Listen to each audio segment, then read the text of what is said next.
what you should do when you're sued by a third-party debt collector, and often this stuff will work for you even if it's the original creditor suing you. Brought to you by T-Rex Hogan at FightDebtNow.com, a resource for people being sued by debt collectors. Over the past few years, there's been an explosion of lawsuits brought by debt collectors. If you are getting sued, you'll probably find out in an unpleasant way. Don't let the surprise throw you off, though. If you are one of the millions of people being sued, you can protect yourself without hiring an expensive lawyer. This is a sad fact. In most debt cases, defendants either give up and agree to pay the debt collector everything they want, or they just fail to show up in court at all, and they lose. Remember that failing to defend yourself brings all your nightmares much closer to reality. Don't let this happen to you.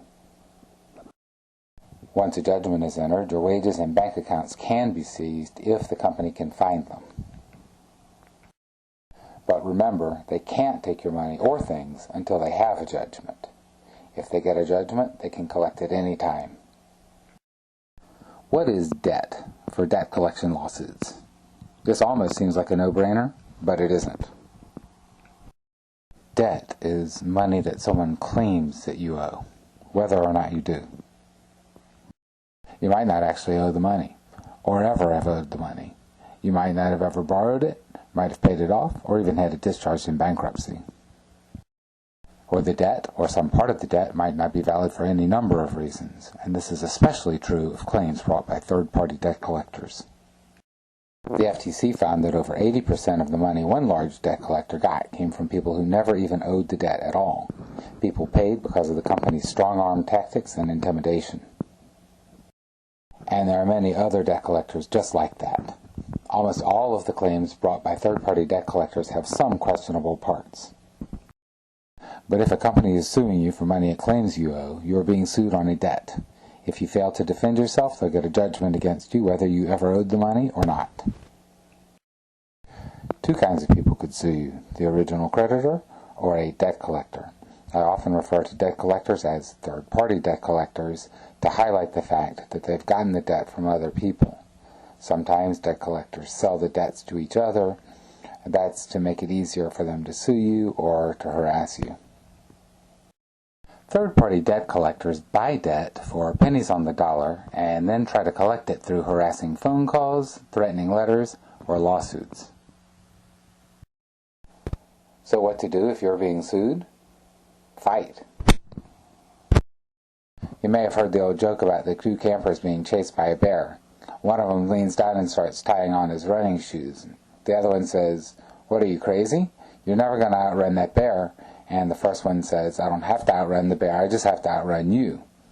Well, the economics of debt litigation is similar to that, because the debt collectors make big money chasing people who give up, and they stand to lose money on anyone who fights, regardless of whether or not they can win. It's just too expensive for them to make money fighting you if you know what you're doing. Your chances of winning the case, even if it goes all the way to a judgment, are actually pretty good if you fight. And that's because debt collectors buy vast amounts of debt at a time. They rarely get the documentation needed to prove their case against you. It's expensive to get, and in many cases it simply does not exist at all. A lot of times the original creditors will destroy or lose their records, making it impossible to win a lawsuit against you and force you to pay, unless you either give up or admit the debt. And at best, it's always expensive for them to get their evidence and prove their case. If you make them, that is, because as I said, most people actually give up. You never know if they have what they need to beat you if you don't make them show you. And in most cases, you'll never know anyway, because if you fight back, the debt collector will likely drop the suit against you. If you know how to fight back. And that's where we come in. It's just too expensive for them to make money fighting you if you know what you're doing. So what do you risk if you stand up and fight?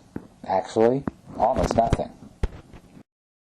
If they're going to be able to get attorney's fees, they ask for them right from the start.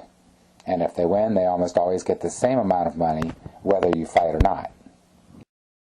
If you want to settle, the company will almost always give you a better deal after you fight for a little while.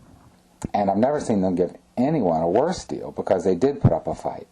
And that's because this is just a business for them. They don't take it personally. And they want to get out of the case as quickly as they can, with as much money as possible. But you should think hard before you settle, because the debt collectors will often give up if you keep fighting. You can find help in defending yourself. Go to FightDebtNow.com.